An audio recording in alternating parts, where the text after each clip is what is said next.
Alerta climático em Santa Catarina. Serra Catarinense tem previsão de neve para próximas horas. Policiais prendem quadrilha que atuava no Paraná e Goiás. Bandidos desviavam cargas com soja e fertilizantes adulterados. Foz do Iguaçu terá filial do Centro Pompidou. Instalação do Museu Francês será a primeira da América Latina. Gigante mercadista inaugura mais uma unidade na Grande Florianópolis. Santo Amaro da Imperatriz recebe primeira loja de atacarejo do Grupo Koch. Azul entra com pedido de recuperação judicial nos Estados Unidos. Proteção permite que companhia aérea continue operando normalmente. Corinthians desaponta na Sul-Americana e causa vexame à torcida fiel alvinegra. Timão perde e está eliminado da competição continental. E você vai ver também. Orquestra Sinfônica do Paraná celebra 40 anos de história. Músicos explicam como funciona essa mescla de instrumentos, movimentos e sons. Essas e outras notícias a partir de agora no Pix News.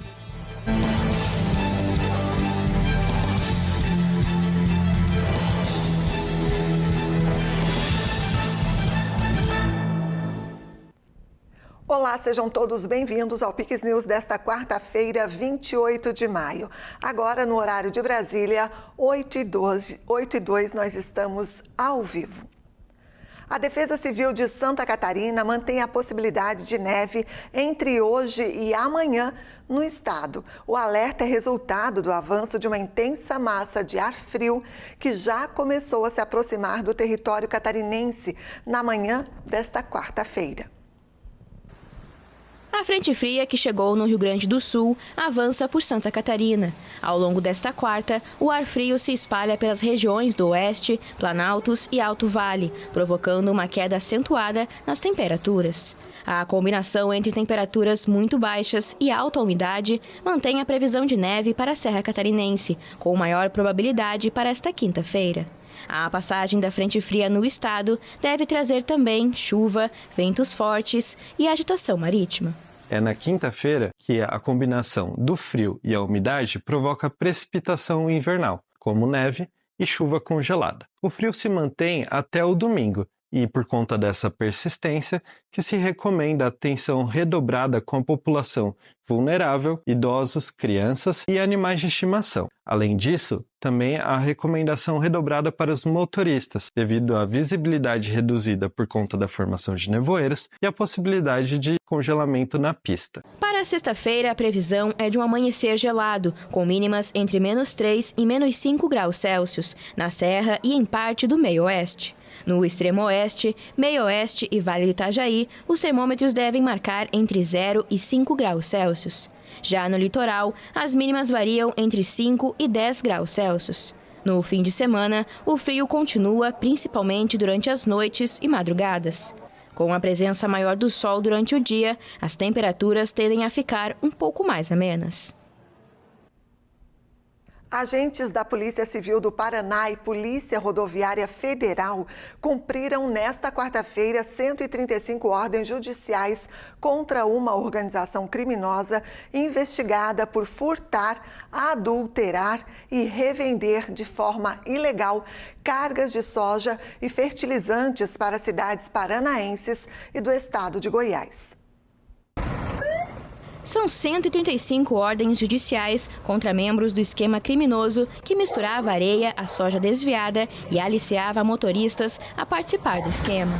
Ao todo, são 37 mandados de prisão preventiva, 41 de busca residencial, 17 buscas e apreensões de caminhões e carretas utilizados nos crimes, além de 40 ordens de sequestro de bens. Os mandados estão sendo executados simultaneamente em Curitiba, São José dos Pinhais, Fazenda Rio Grande, Paranaguá, Ponta Grossa, Laranjeiras do Sul, Congonhas e Nova Fátima, no Paraná, além de Goiânia, em Goiás. São estimados mais de 15 milhões de reais em prejuízos. Segundo o delegado da Polícia Civil, as cargas de fertilizantes importadas com destino ao porto de Paranaguá eram desviadas para outras regiões do estado. Já a soja, que vem do interior do país, era adulterada na região e, ao chegar no porto, passava despercebida pela fiscalização. No porto, como é que funciona lá? Esses caminhões chegam lá, centenas de caminhões por dia, né, normalmente carga de 50, 60 toneladas, né, então um bitrem com uma carga, e ele tem que passar por um processo de classificação. Então eles entram lá e passa toda a carga fiscalizada, é retirada uma parte da carga, é testada ali, analisada visualmente, e essa carga é autorizada a ser colocada na sequência no navio. O que a gente percebia? Eles tinham meios de fazer com que essa carga passasse na classificação. Como é que eles faziam isso? Eles adulteravam a parte da carga, deixavam uma parte da carga boa normalmente nos pontos onde eles sabem que essa amostra é coletada. Então colocavam, a gente identificou ao longo da investigação, então eles falavam, olha, na carreta de trás você coloca embaixo 30 toneladas de areia com casquinha, na parte de cima tu coloca a parte da soja boa. Lá na parte da carreta da frente, onde eles mexem, bota a parte boa, no meio bota a ruim, e no final... Então eles já estavam acostumados com isso. Eventualmente essas cargas eram identificadas, a adulteração, e o caminhão é refugado, como eles chamam ali, né, e não é embarcado. Mas, né, considerando a quantidade de caminhões ali que passa, né, diariamente no porto, a gente, né, percebe que havia falha nessa checagem ou meios que eles utilizavam para burlar essa fiscalização. A investigação iniciou em 2022, após o furto de uma carga de fertilizantes avaliada em R$95 mil. Durante as apurações, os policiais identificaram mais de 100 cargas de soja e fertilizantes desviadas pela organização criminosa. Um dos principais métodos da quadrilha era o aliciamento de motoristas, contratados fixamente por empresas fictícias para desviar cargas frequentemente. Além desses, outros motoristas eram admitidos pontualmente para executar desvios das rotas originais até os armazéns clandestinos. A gente identificou essa reiteração, a gente acabou monitorando vários caminhões desses, né? Então a gente percebia que o caminhão saiu da rota, ia até o barracão, a gente monitorava isso, percebia porque para tu tirar 70 toneladas de carga de um caminhão, 30, 40, né? Tudo depende de maquinário, a gente percebia essa movimentação, documentava, e ao longo da investigação a gente deixou algumas cargas dessas chegar ao destino para justamente fazer o teste, comprovar a adulteração, né, sem que ele identificasse que a carga que a gente tinha percebido isso. Então havia motoristas que já eram vinculados, que faziam isso de maneira reiterada, e havia alguns que a gente constatou que fizeram 1 ou 2 e a gente não identificou uma vinculação mais próxima, mas o boca a boca entre eles acabava, né, o motorista comenta, olha, fiz 2 desvios lá, ganhei 20, 30 mil reais, né, acabava chamando a atenção de outros motoristas, que acabavam entrando no esquema. Entre os crimes investigados pela polícia estão furto e receptação qualificados, falsidade ideológica, adulteração de produtos agrícolas, indução de consumidor a erro, duplicata simulada, lavagem de capitais e organização criminosa. Agora a polícia segue com as análises do que foi apreendido para poder identificar outros membros da quadrilha. O governo do Paraná oficializou a instalação do Centro Pompidou no estado. A confirmação ocorreu nesta quarta em Paris. Instalado em Foz do Iguaçu, o espaço será a primeira unidade satélite do renomado Museu Francês nas Américas.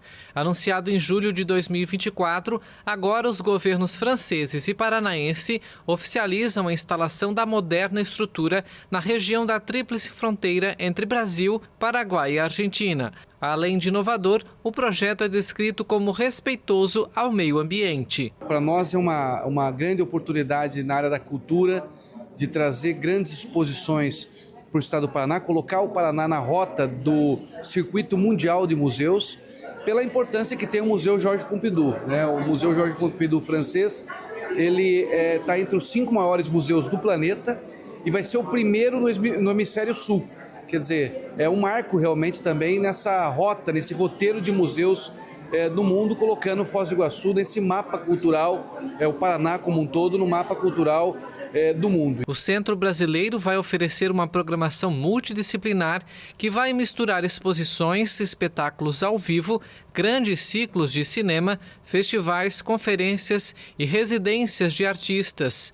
Desde 2022, o Centro Pompidou assessora o estado do Paraná para a criação deste museu de renome internacional. Nós estamos muito animados. O projeto está na reta final e a expectativa é de abrirmos a licitação esse ano ainda. E este museu estar vindo para o Paraná é resultado de uma visão de vanguarda do nosso governador e de um trabalho muito grande intenso dedicação da equipe envolvida. No Brasil, o local será chamado de Centro Pompidou.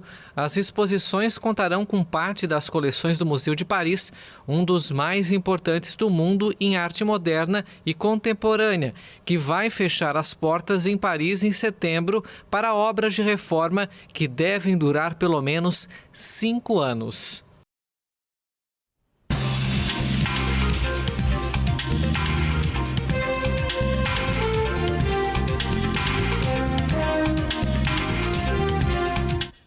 A ministra do Meio Ambiente e Mudança do Clima, Marina Silva, deixou nesta terça-feira a sessão da Comissão de Infraestrutura do Senado após bater boca com o senador Plínio Valério, do PSDB do Amazonas. Marina foi convidada na semana passada pela comissão para falar sobre a criação de unidade de conservação marinha na margem equatorial, região de interesse para a exploração de petróleo. Assunto para o jornalista Tiago Pereira. Boa noite, Tiago. Boa noite, Andréia, e a toda a nossa audiência qualificada aqui da Pix TV. Uma cena lamentável, claro, da gente ver na TV, principalmente porque todo aquele circo é financiado com o dinheiro público, o dinheiro do pagador de impostos. Mas o assunto era o meio ambiente, tema que Marina domina e muito, mas que fica mais na teoria, como sempre, do que na prática. Falar de aquecimento global, desmatamento, queimada sempre foi o forte dela e de membros da equipe que a compõe. Mas agora a ideia é criar ainda mais unidades de conservação, já que falar de queimadas e desmatamento não é um bom momento frente aos números que aumentam no governo Lula. A vida dos burocratas é muito fantasiosa e, muito comumente, essas pessoas se prendem nas próprias teorias e, quando vão à prática, se perdem. Não conseguem executar porque a realidade é a realidade, nua e crua. Aqui eu abro um parêntese. O desmatamento, a queimada, não era culpa do Bolsonaro, como Marina muitas vezes e sua equipe falavam. Aliás, reduziu e muito no governo dele, se comparado com a gestão trágica da Dilma, quando a porteira foi aberta, literalmente os números foram lá para cima. Os gráficos mostram isso. Para vocês entenderem o que eu estou falando, nós vamos fazer uma analogia. É muito comum, cidade interior, até mesmo em alguns estados, médicos, aliás, um bom médico, não ser um bom secretário de saúde, um bom ministro. Eles são nomeados, mas a gestão deles é horrível. Ele entende muito da medicina, mas a gestão da saúde, essa é outro remédio, é outra realidade. Com a Marina não é diferente. Burocrata, técnica, estudiosa, não está a contento executando uma boa gestão. E os senadores, gente, eles não têm mais paciência para ouvir e ouvir. Eles querem ação.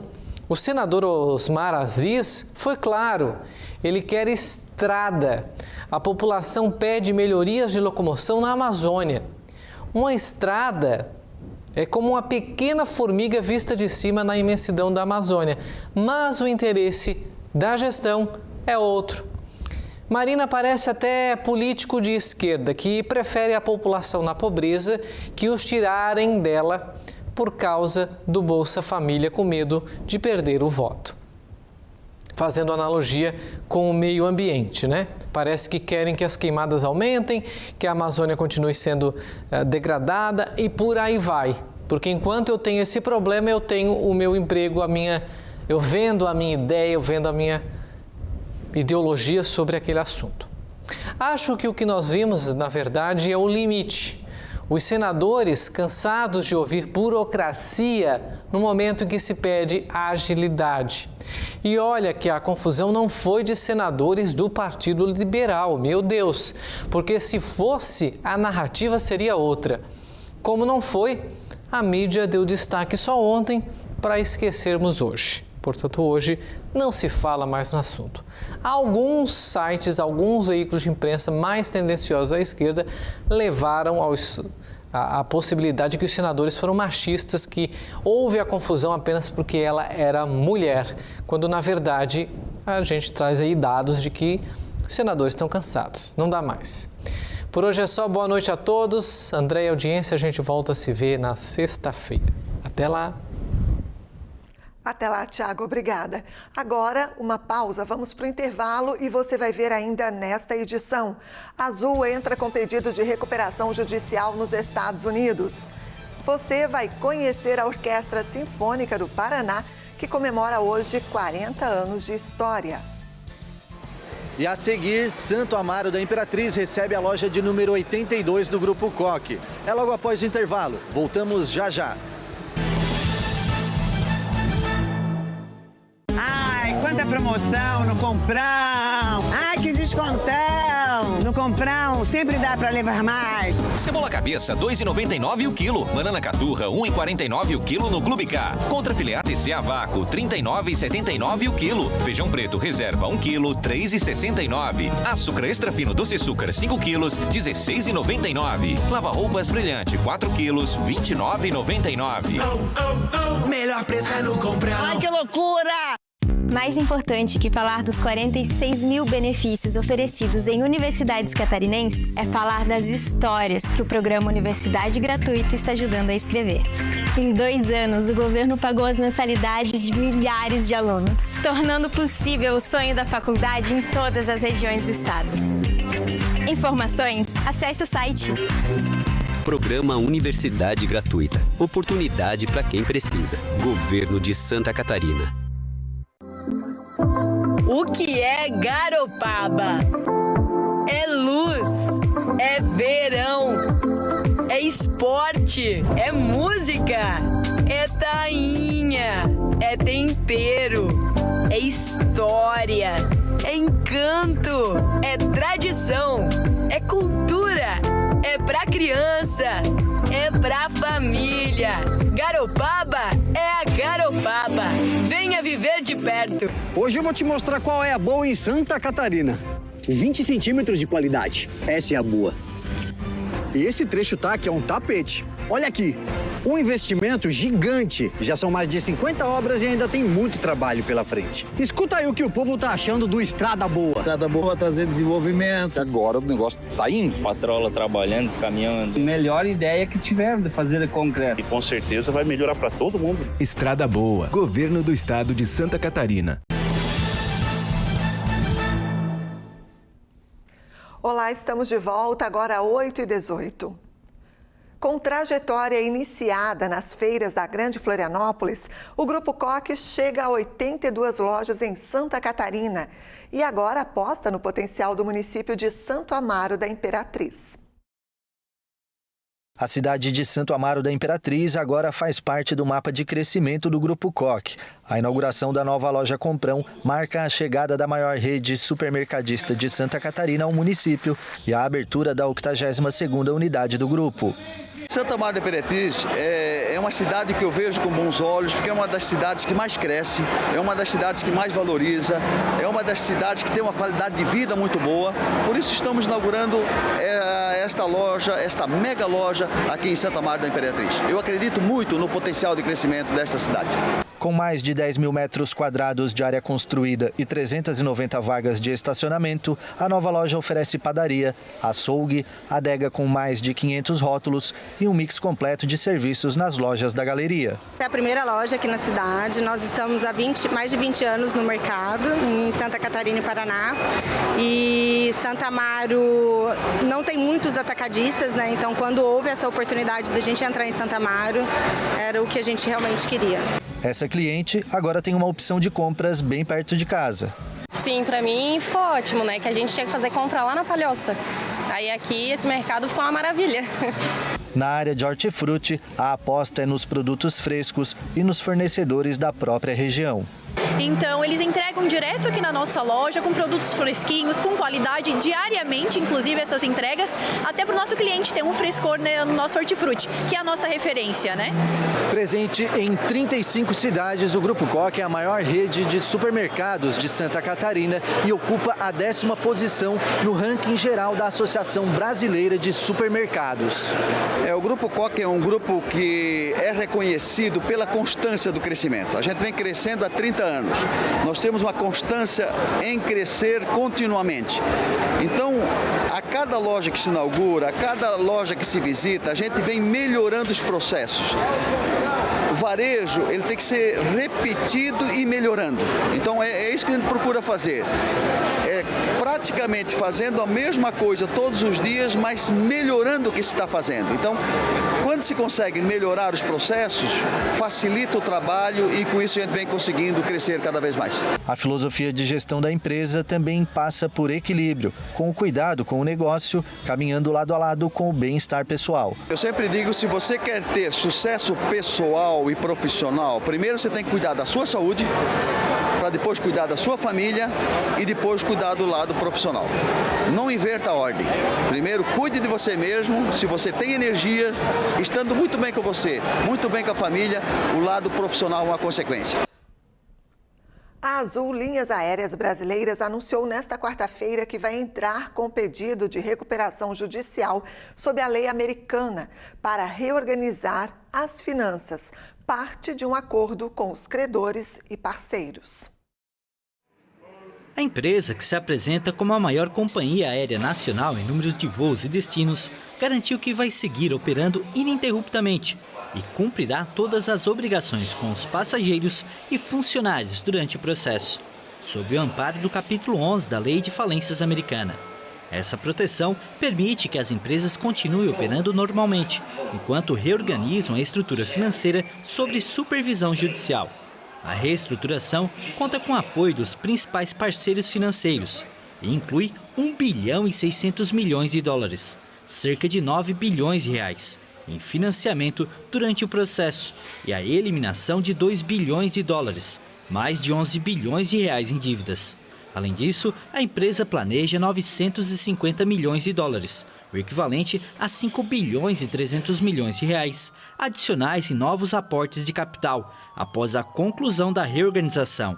O comunicado divulgado pela Azul indica que os problemas financeiros foram causados por diversos fatores externos, como a pandemia da Covid-19, a turbulência econômica global e problemas na cadeia de suprimentos da aviação.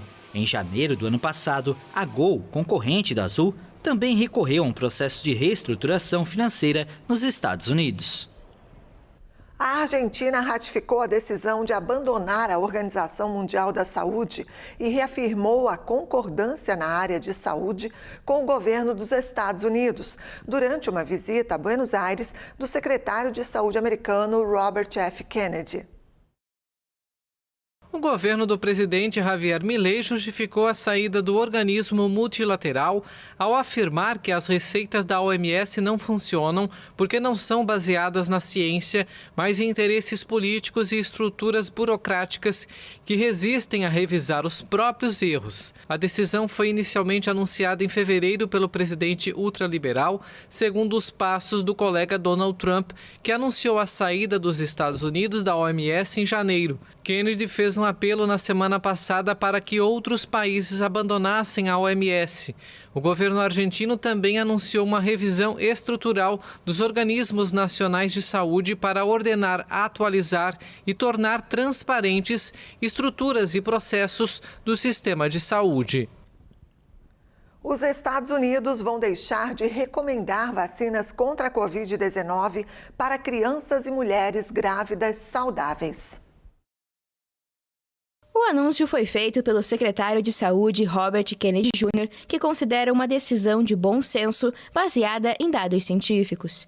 Kennedy Jr. informou que os grupos foram removidos do calendário de vacinação recomendado pelos Centros de Controle e Prevenção de Doenças, o chamado CDC. Na semana passada, funcionários da Food and Drug Administration, agência federal que regula os alimentos e os medicamentos no país, anunciaram que limitaram a aprovação das vacinas contra a Covid-19 para adultos com mais de 65 anos de idade e pessoas mais jovens com algum problema de saúde subjacente. A FDA também informou que os fabricantes de imunizantes terão que realizar novos ensaios clínicos se quiserem manter a aprovação para o uso em pessoas saudáveis com menos de 65 anos.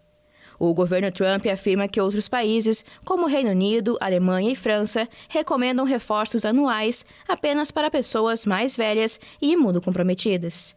Kennedy Jr. há muito promove a desinformação sobre vacinas em geral e contra as desenvolvidas para a Covid-19 em particular. O protótipo da Starship, foguete da SpaceX, idealizado por Elon Musk para missões à Lua e Marte, explodiu durante os minutos finais de um teste de voo sobre o Oceano Índico.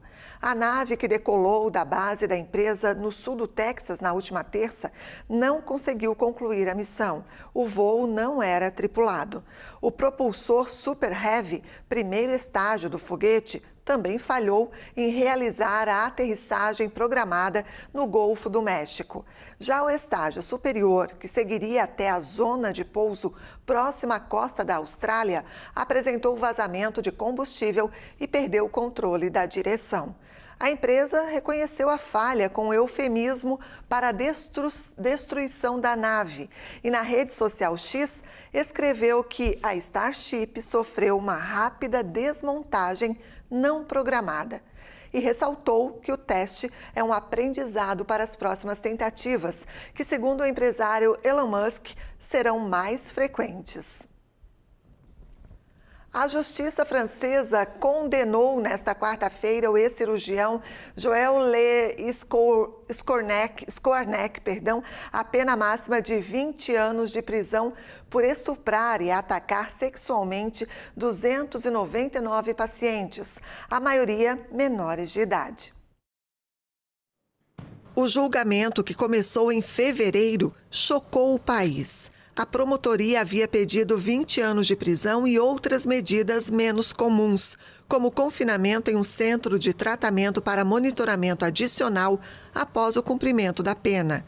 Mas o Tribunal de Vannes, no oeste da França, impôs uma pena mais leve, ao destacar a vontade dele de se redimir e por conta da idade. O homem, de 74 anos, poderá obter liberdade condicional após cumprir 2/3 da pena de 20 anos. A Justiça também impôs 15 anos de monitoramento social e judicial, o que inclui, em especial, que ele se submeta a um tratamento e a suspensão permanente de exercício de profissão médica ou de se envolver em qualquer atividade que envolva menores. Durante o julgamento, Joël Le Scornec se declarou culpado de todos os atos cometidos em hospitais entre 1989 e 2014. Na época, 256 desses pacientes tinham menos de 15 anos. O tribunal o julgou por 111 estupros e 189 agressões sexuais, mas durante o julgamento, ele admitiu outros abusos sexuais contra a neta e assumiu a responsabilidade pelo suicídio de 2 das vítimas.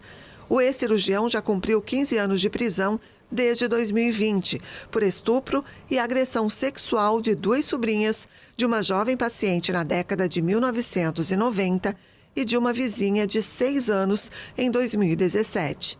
Após a denúncia da vizinha de 6 anos, os investigadores descobriram cadernos na casa do réu, nos quais ele registrava as agressões em detalhes, juntamente com milhares de imagens de pornografia infantil e dezenas de bonecas, entre outros itens. Em 20 de março, a promotoria anunciou a abertura de uma nova investigação sobre vítimas não identificadas ou recém-declaradas do ex-cirurgião.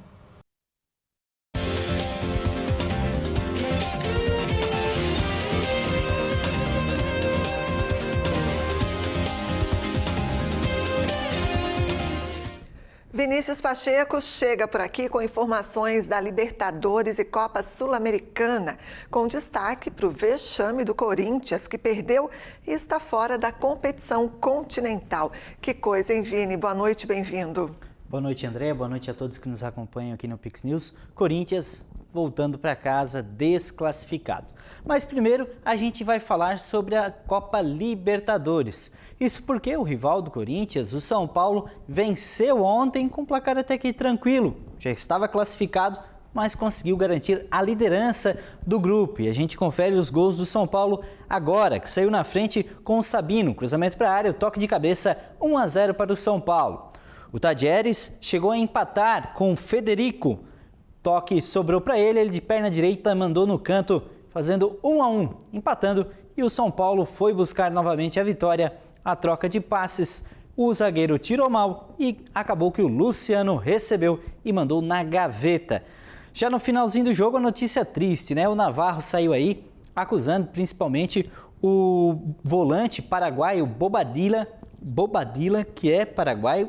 Segundo o Navarro, disse a ele que ele era um venezuelano morto de fome. Ele chegou hoje a se pronunciar, o volante são paulino, pediu desculpas, mas a justiça foi atrás dessa questão de xenofobia e ele deve prestar depoimento na sexta-feira sobre este caso. Agora, quem jogou ontem pela Libertadores foi o Botafogo, que, olha, tinha tudo para dar errado no início do jogo, teve um jogador expulso, mas conseguiu um placarzinho magro, 1-0, e saiu classificado também. A gente confere agora o lance da expulsão do Jair Paula. Chegou forte ali, o juiz tinha dado amarelo, com a revisão do VAR, anulou o amarelo e deu cartão vermelho para o volante do Botafogo. Mas o Botafogo, mesmo com 1 a menos, conseguiu fazer o placar que precisava com o Igor Jesus, 1-0 contra a Universidade do Chile. E assim o Botafogo classificado. E a gente confere como ficou a classificação após a finalização dessa rodada para esses dois times. O Botafogo, então, classificado na segunda colocação pelo Grupo A e o São Paulo líder do Grupo D. E hoje ainda temos partidas pela Libertadores. Nesse momento, em campo, então, o Internacional e o Bahia, esse duelo entre os brasileiros pelo Grupo F. O Internacional basta empatar e está classificado. O Bahia, se vencer, tira a vaga do Internacional. Já o Flamengo joga hoje às 9h30 da noite contra o Deportivo Táchira. Os venezuelanos já estão eliminados e o Flamengo basta uma vitória simples para se classificar às oitavas de final. Já o Palmeiras está 100% na competição, hoje empatando ou perdendo, basta apenas fazer um bom placar contra o Sporting Cristal para cumprir tabela, que já está classificado e líder do Grupo G. Agora falando sobre a Sul-Americana, vexame do Timão, vai ficar com o passaporte guardado pelo menos mais um ano. Foi eliminado no Grupo C e a gente confere o único gol da partida que eliminou o Timão da competição, feito pelo Franco Watson. Recebeu na grande área e meteu sem chances para o goleirão que foi convocado essa semana pelo técnico Ancelotti, Hugo Souza. Está desclassificado o Corinthians. Já o Vasco fez a tarefa de casa e venceu o Melgar por 3-0. E a gente confere agora os gols do Ryan, mandando ele no canto, 1-0 para o Vasco. Paulo Henrique fez o segundo do Vasco e o Verratti recebeu essa enfiada de bola e fez 3-0. Com esses resultados, a gente confere como está a classificação da Sul-Americana desses dois times. Então, o Corinthians eliminado, ficou na terceira colocação, abaixo do América de Cali, perdeu no saldo de gols, e o Vasco classificado para as oitavas de final. Agora, a gente confere os jogos de hoje, também válidos pela Sul-Americana. Às 9h30 da noite, entram em campo o Vitória, que basta uma vitória simples, está classificado, e o Cruzeiro já desclassificado na Sul-Americana. Andréia, essas são as informações do esporte desta terça-feira à noite e hoje tem mais futebol ainda. Muito bem, vamos aguardar então e até a próxima. Muito obrigado, uma boa noite a todos. Boa noite a você também, Vini, obrigada. E na data em que se comemora os 40 anos da Orquestra Sinfônica do Paraná, músicos e o maestro do corpo artístico ajudam a explicar como uma orquestra é formada. Confira. O conceito de família pode ser definido como um grupo de pessoas unidas por laços de parentesco, afeição ou convivência, estejam elas sobre o mesmo teto ou não. Em uma orquestra, os vínculos familiares são sonoros, divididos em 3 grandes grupos instrumentais: cordas, sopros e percussão. Tudo sob a batuta do maestro, responsável por guiar e coordenar a execução musical, garantindo que todos toquem em harmonia. O instrumento do regente pode ser as próprias mãos ou a extensão delas, a batuta, que orienta os movimentos dos músicos para uma interpretação coesa das partituras. O maestro tem que induzir, quer dizer, fazer com que eles toquem e que se expressem a sua musicalidade, obedecendo o comando do maestro, que também tem a sua interpretação. Então, o papel principal é esse, é induzir a orquestra, é comandar a orquestra e arrancar deles o que eles têm de melhor. A orquestra sinfônica ela é um grupo de músicos que tocam juntos, né? E formado por várias famílias. Nós temos uma família dos instrumentos de cordas, nós temos a família dos instrumentos de sopro, que se dividem em dois, os sopros de madeira e os sopros de metal. E temos a família da percussão, né, que também é uma família muito grande, que dá muito efeito, muito brilho. E temos orquestras modernas também, hoje que também, às vezes, dependendo do compositor e da obra, pode ter saxofones, pode ter uma base de música popular, né, baixo, bateria, a guitarra, o violão.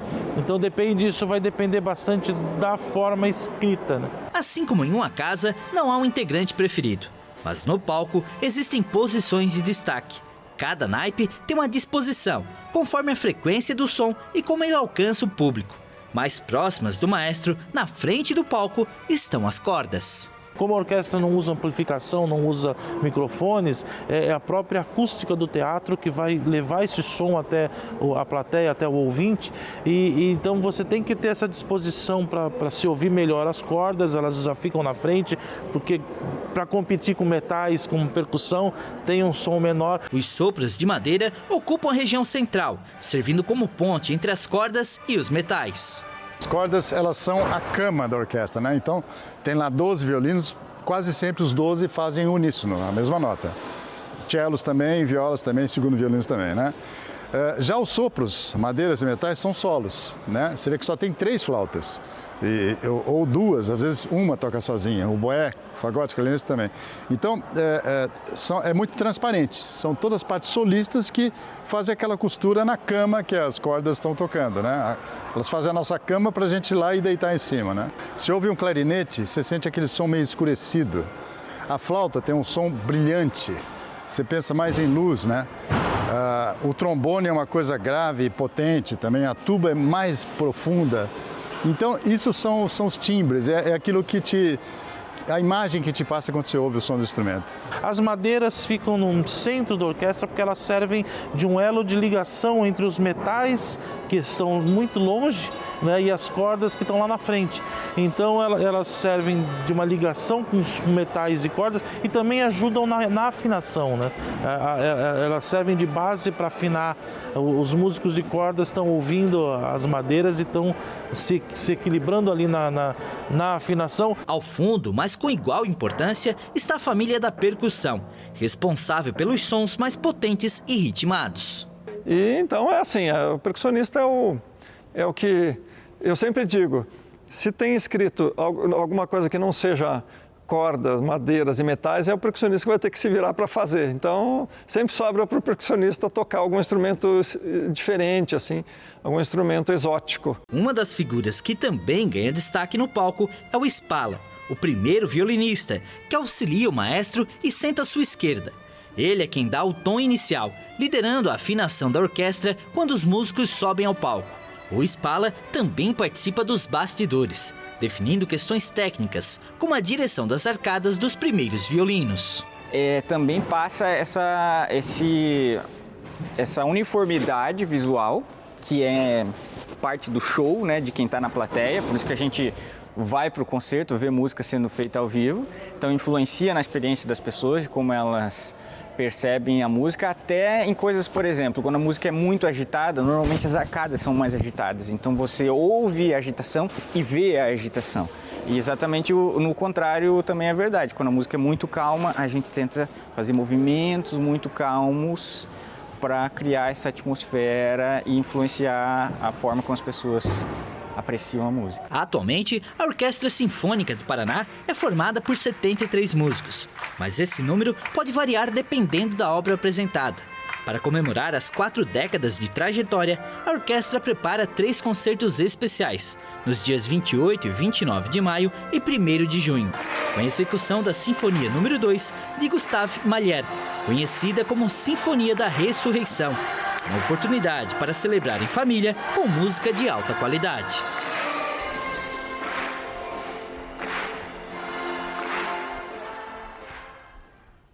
Muito lindo. Parabéns à Orquestra Sinfônica do Paraná. 40 anos comemorados hoje, quarta-feira, 28 de maio. Que venham muitos e muitos anos pela frente. De muito sucesso a todos. Assim a gente encerra o Pix News desta quarta. A íntegra da edição, também as reportagens, você pode rever no Pix News HD, nosso novo canal no YouTube. Acesse lá e confira. Curte e compartilhe os nossos conteúdos. Mais notícias também no site pixtv.com.br. Fique agora com o CinePix e a gente se encontra amanhã. Até lá. Pix TV, conectando você ao melhor conteúdo todo dia.